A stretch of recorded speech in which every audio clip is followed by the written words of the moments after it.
કેમ છો મિત્રો? ફરી એકવાર હું નિખિલ પટેલ ક્વિક જીએસભાઈ બાલા સરકારમાં આપ સર્વ મિત્રો હાર્દિક સ્વાગત કરું છું. ઘણા બધા વિદ્યાર્થીની માગણી હતી કે સાહેબ ભારતની ભૂગોળ ચાલુ કરો.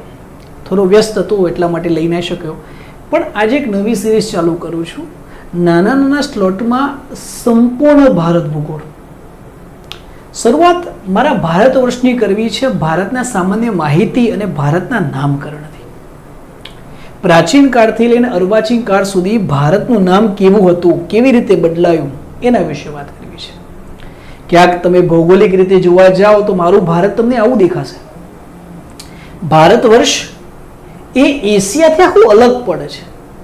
એશિયાથી અલગ પડે છે ને અલગ કરી આપે છે આ કુદરતી રચના હિમાલય, પર્વતરાજ હિમાલય ભારતને એશિયાથી અલગ કરે છે, એ ભારતની રક્ષા કરે છે. પણ ભારત એશિયા ખંડના દક્ષિણમાં આવેલો દેશ છે. એક વિશાળ દેશ છે, વિવિધતામાં એકતાવાળો દેશ છે. ભારતમાં અનેક જાતિઓ, અનેક ધર્મ, અનેક બોલી, અનેક ભાષા હોવા છતાં, અનેક પરંપરા હોવા છતાં આપણે બધા ભારતીયો એક છીએ. યુરોપના એક મહાન ભૂગોળવેદા થઈ ગયા જીબી ગ્રિપ્સ. આ જીબી ગ્રિપ્સ જે યુરોપમાં થઈ ગયા, એમનું એક સ્ટેટમેન્ટ છે ભારતની વિવિધતાની દ્રષ્ટિએ. એમણે એવું કીધું છે કે યુરોપિયન યુનિયનને તો જો ખંડ ગણતા હોય તો ભારતને પણ તમારે ખંડ ગણવો પડે, કારણ કે ભારત એ ભૌગોલિક ઉપમહાખંડ છે. અને ભારતીય ઉપમહાખંડ એટલે પાકિસ્તાન, અફઘાનિસ્તાન, ભારત, શ્રીલંકા, મ્યાનમાર, બાંગ્લાદેશ, ભૂતાન, નેપાળ સાથેનું ભારત. આખા ભારતને આપણે એવું શબ્દથી ઓળખાવીએ છીએ ભારતીય ઉપમહાખંડ, જેને ઇતિહાસમાં ચાણક્યે અખંડ ભારત કીધું હતું. શું કીધું હતું? અખંડ ભારત. તો ચાલો આ અખંડ ભારતના પ્રાચીન નામોની યાદ કરીએ. પૌરાણિક એક નામ સાંભળ્યું છે, જંબુદ્વીપ. રામાનંદ સાગરની રામાયણ જ્યારે સિરિયલ આવતી ને, જંબુદ્વીપે ભારત ખંડે, આ શબ્દ આર્યવ્રત એક અયોધ્યા નામની નગરી છે, આવું વાક્ય સ્પષ્ટ લખેલું સાંભળવા મળે છે.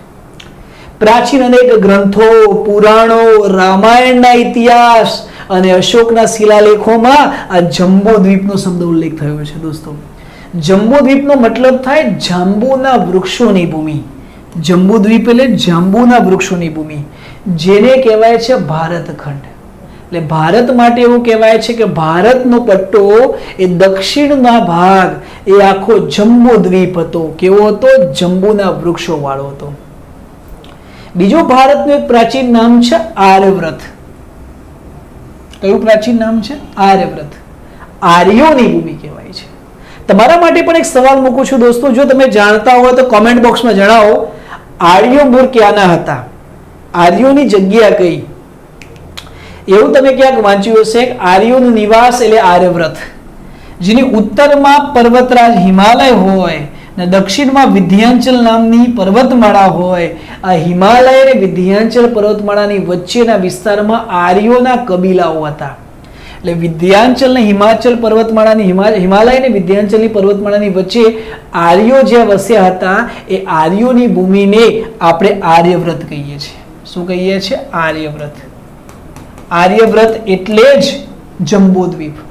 પણ વિસ્તાર થોડા નાના મોટા. જંબુદ્વીપ મોટો છે, એશિયા ખંડનો દક્ષિણનો આખો પટ્ટો જંબુદ્વીપ કહેવાયો છે. એને પણ આપણે સાથે યાદ કરીએ. સાહેબ, બીજો શબ્દ કહેવાય છે આર્યોની સંસ્કૃતિનું કેન્દ્ર હતું બ્રહ્માવત, બ્રહ્મની ભૂમિ. તમે ક્યાંક મનુસ્મૃતિ નામનો ગ્રંથ ક્યાંક જુઓ તો મનુસ્મૃતિની અંદર લખેલું છે એક સરસ્વતી નામની નદી અને બીજી દ્રશ્યવતી નામની નદી. આ દ્રશ્યવતી નદી અને સરસ્વતી નદી વચ્ચે આર્યોની સંસ્કૃતિ વસી હતી. એ સંસ્કૃતિ વાળા ભાગને કહેવાય છે બ્રહ્માવત. એટલે આર્યવ્રત, જંબુદ્વીપ, બ્રહ્મવત, આ જ ધરાના નામો છે. સાહેબ, આપણો ઇતિહાસ એટલો મહાન છે ને અનેક નામો છે. પછી ભારતના દક્ષિણ ભાગ માટે એક શબ્દ બોલાતો દક્ષિણાપંથ. જેમ વિંધ્યાચલ નામની પર્વતમાળાથી હિમાલય વચ્ચેના પટ્ટાને આર્યવ્રત, જંબુદ્વીપ, એમાં સરસ્વતી અને દ્રાવતી નામની નદીની વચ્ચેના પટ્ટાને બ્રહ્મવત કહેવાયું, એમ વિંધ્યાચલથી નીચેના પટ્ટાને કહેવાયું છે દક્ષિણ પંથ. અથવા દક્ષિણા પંથ. અહીંયા આર્યો રહેતા ને અહીંયા અનાર્યો રહેતા, અને એમની ભૂમિ કહેવાય દ્રવિડ ભૂમિ. એટલે દક્ષિણ ભારતને દક્ષિણ પંથ અને દ્રવિડ ભૂમિ એવા નામે ઓળખાય છે. અને સાહેબ આના પુરાવા તમને બૌદ્ધની કથાઓમાં અને પ્રાચીન ગ્રંથોમાં જોવા મળશે. ઇવન અજંતાની ગુફાઓમાં પણ આના ઉલ્લેખ જોવા મળે છે. સાહેબ એની સાથે આ ભારતના પશ્ચિમનો આ પટ્ટો, એના માટે શબ્દ બોલાતું હતું અપરાંત. મહાભારતની અંદર અપરાંત ક્ષેત્ર વટાવનાર વ્યક્તિ તરીકે કૃષ્ણનો ઉલ્લેખ જોવા મળ્યો છે. અપરાંત ક્ષેત્ર એટલે ભારતનો પશ્ચિમનો પટ્ટો. અને આ ક્ષેત્રને ઇતિહાસમાં કહેવામાં આવ્યું છે તક્ષશિલા, એટલે કે ગાંધાર. ગાંધાર ને ત્યાંનું એક સિટી હતું તક્ષશિલા. પણ સાહેબ ભારત, ભારત મેરા ભારત મહાન, આપણે આવો શબ્દ કહીએ છીએ. દેશનું શાશ્વત નામ જે ભારત, ભારત વર્ષ, ભારત કબીલા કે ભારત ખંડ જે બોલો છો એના વિશે વાત કરીએ. પૌરાણિક અને ઐતિહાસિક માન્યતા પ્રમાણે ઋગ્વેદ કાળની અંદર એક શક્તિશાળી બાહુબલી રાજા ભરતનો કબીલો હતો, જેને ભરત કબીલા અથવા જનના નામથી ઓળખવામાં આવતું હતું. અને આ એટલા શક્તિશાળી કબીલાના નામ ઉપરથી આ ધરતીનું નામ ભારત પડ્યું. જૈન માન્યતા પ્રમાણે જૈન તીર્થંકર થઈ ગયા ઋષભદેવ, અને ઋષભદેવના જ્યેષ્ઠ પુત્રનું નામ હતું ભરત, અને આ ભરતના નામ ઉપરથી જૈન તીર્થંકર અને જૈન માન્યતા પ્રમાણે ભારત દેશનું નામ ભારત પડ્યું. ઋષભદેવના જ્યેષ્ઠ પુત્ર ભરતના નામથી અને ભરત કબીલા ઉપરથી આ ભારત દેશનું નામ પડ્યું. ત્યારે સવાલ એક થાય કે એવા કોઈ મહાન વ્યક્તિઓ થઈ ગયા ધરતી પર મહાન, જેનું નામ ભરત હોય, તો ઋષભદેવના જ્યેષ્ઠ પુત્ર ભરત સિવાય પણ ભારતમાં 3 ભરત થઈ ગયા. એક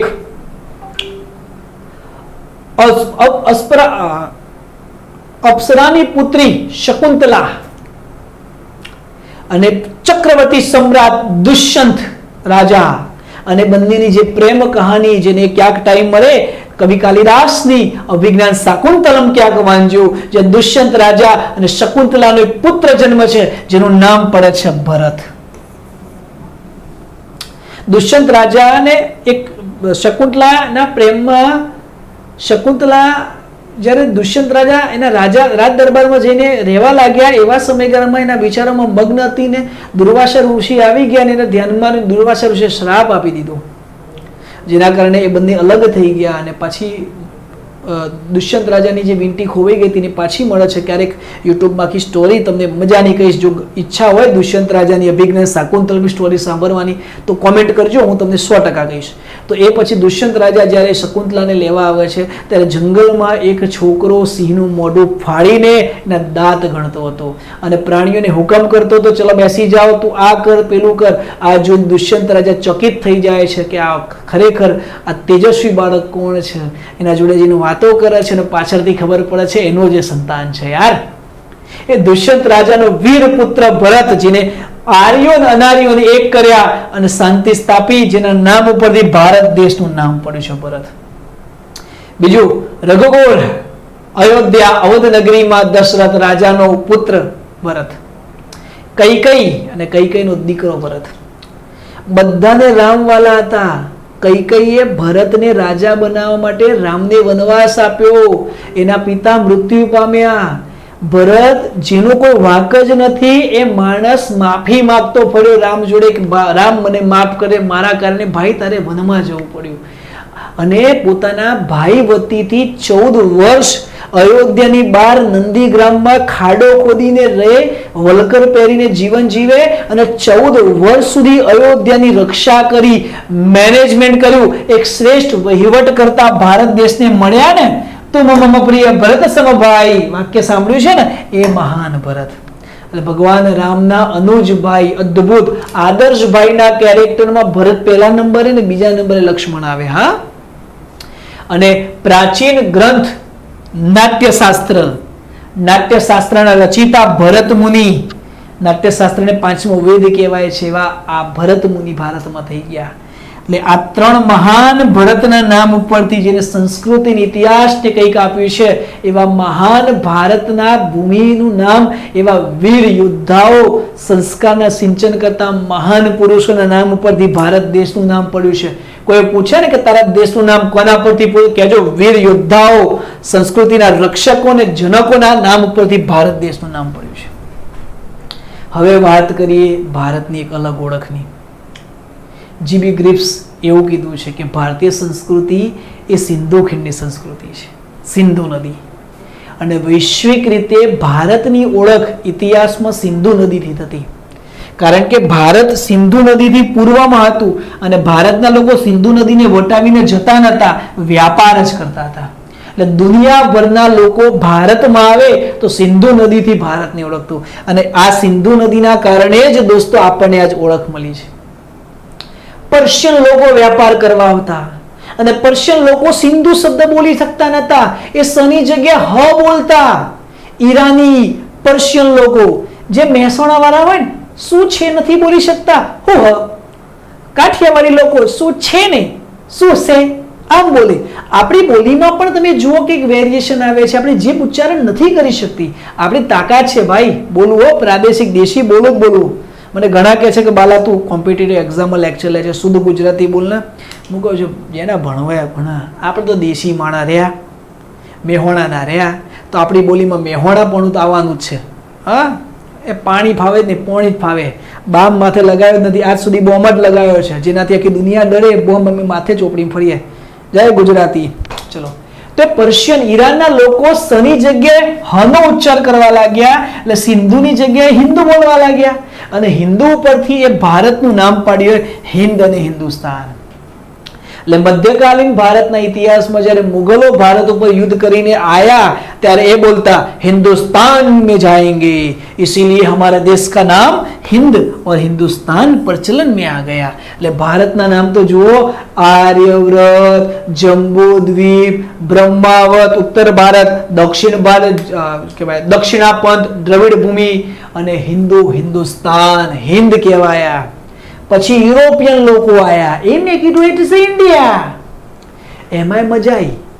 આ સિંધુ નદીનું જેમ સનું ઉચ્ચારણ છે ને, આ ગ્રીક અને રોમન કલ્ચરના લોકો છે ને, આ સિંધુ નદી છે ને, સિંધુ તો એસ જ ખાઈ જાય, ઇન્ડુ અને ઇન્ડુસ. અને આના પરથી ગ્રીક અને યુનાનીઓ જે હતા ને એ ઇન્ડસ બોલવા લાગે, ધીસ ઇઝ ઇન્ડસ રિવર. અને રોમન લોકો હતા એ ઇન્ડુઈ બોલવા લાગ્યા. એટલે ઇન્ડસ અને ઇન્ડુઈ આ લીટીન શબ્દ બન્યા, એના ઉપરથી તળપદો શબ્દ બનવા લાગ્યો ઇન્ડિયા. અને યુરોપમાં ધીરે ધીરે ઇન્ડસ નદીની આજુબાજુનો વિસ્તાર ઇન્ડિયા બોલાવા લાગ્યા. એટલે કે પોર્ટુગીઝો, ફ્રેન્ચો, ડચ, ઇંગ્લેન્ડ વાળા, આ બ્રિટિશરો જેમ જેમ ભારત આવ્યા એ લોકોને ખબર હતી કે આ બાજુ ઇન્ડિયા, જેમ મારું નામ નિખિલ છે પણ બાલા નામથી તમે ઓળખો ને, એમ ભારતનું નામ એ લખે ઇન્ડિયા નામથી ઓળખવા લાગ્યા. અને બ્રિટિશરો ઇન્ડિયામાં આવ્યા એટલે નામ આવ્યું ઈસ્ટ ઇન્ડિયા કંપની. એટલે આવી રીતે ભારતના નામ બન્યા. ભારતનું એક નામ ભારત વર્ષ, ભારત વર્ષ. પછી આર્યવ્રત, આર્યવ્રત પછી હિન્દુસ્તાન,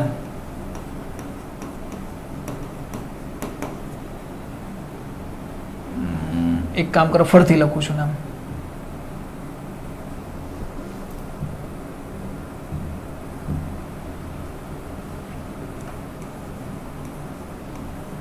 ભારત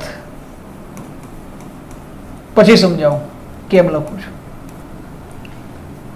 પછી ઇન્ડિયા,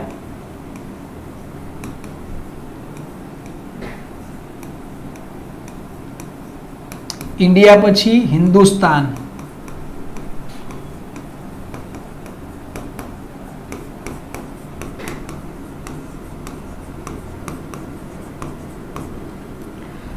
આર્યવ્રત,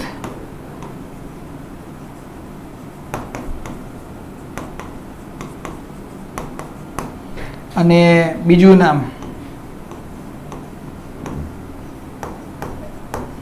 ચાલશે રિપબ્લિક ઓફ ઇન્ડિયા. આપણું અત્યારે ભારતનું નામ રિપબ્લિક ઓફ ઇન્ડિયા છે.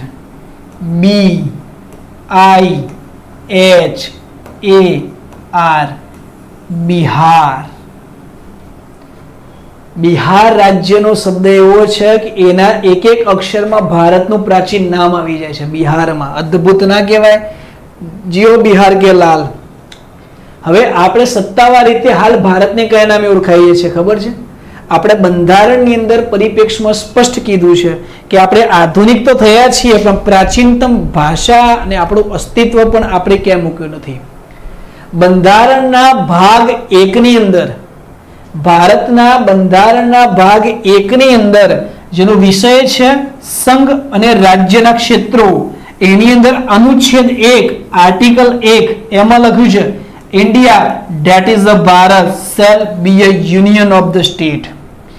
ઇન્ડિયા એટલે ભારત રાજ્યોનો બનેલો સંઘ રહેશે, જેમાં આપણે આધુનિક નામ ઇન્ડિયા અને પરંપરાગત નામ ભારત બંને સાથે લીધું છે. અને બંધારણની અંદર કુલ 2 વખતે ભારત અને ઇન્ડિયા 2 જ શબ્દ છે, પછી બીજે ક્યાંય આપણા દેશનો ઉલ્લેખ કરવામાં આવ્યો નથી. વિચારો તો ખરા, આખું દેશ જેના નામે ચાલે છે, પુસ્તકમાં ભારતનું 2 જ વાર નામ છે. હા, અદ્ભુત ના કહેવાય? બંધારણ સભાએ આપણા પસંદ કરેલા નામમાં આપણા ઐતિહાસિક વિરાસતનું ભારત અને વૈશ્વિક ઓળખ ઇન્ડિયાથી બંનેનો સ્વીકાર કર્યો છે. શું કર્યો છે? બંનેનો સ્વીકાર કર્યો છે. ગર્વની વસ્તુ છે. એટલે અખંડ Bharat, union of the state. જુઓ, આર્ટિકલ 1 આપણે રાજ્યોનો સંઘ, યુનિયન ઓફ ધ સ્ટેટ બતાવે છે અખંડ ભારત. આ શબ્દનો પ્રયોગ સ્પષ્ટ બતાવે છે કે ભારતની અંદરના રાજ્યો એક સાંકળથી એવા જકડાયેલા છે, એને કોઈ અધિકાર અલગ કરી શકશે નહીં. ભારતનું કોઈ રાજ્ય વચ્ચેનું કોઈ કરાર હોય કે બધું જે ગણો એ ના હોય. ભારત એક અખંડ રાજ્ય છે, ફેડરલ સ્ટેટ નથી. આપણે યુનિયન છીએ, અખંડ ભારત છીએ. અમેરિકાથી આપણે એટલા માટે અલગ પડીએ છીએ કે અમેરિકાના રાજ્યો અમેરિકામાંથી છૂટા પડી શકે છે, ભારતમાં શક્ય નથી. ચાલો ફટાફટ રિવિઝન કરી લઈએ. આપણે જંબુદ્વીપની વાત કરી. જંબુદ્વીપને પ્રાચીન ગ્રંથ અશોકના શિલાલેખમાં કીધું. જંબુના વૃક્ષ હતા. પૃથ્વી પરના 7 દ્વીપોના નામના ઉલ્લેખ છે, એમાં જંબુદ્વીપનો છે.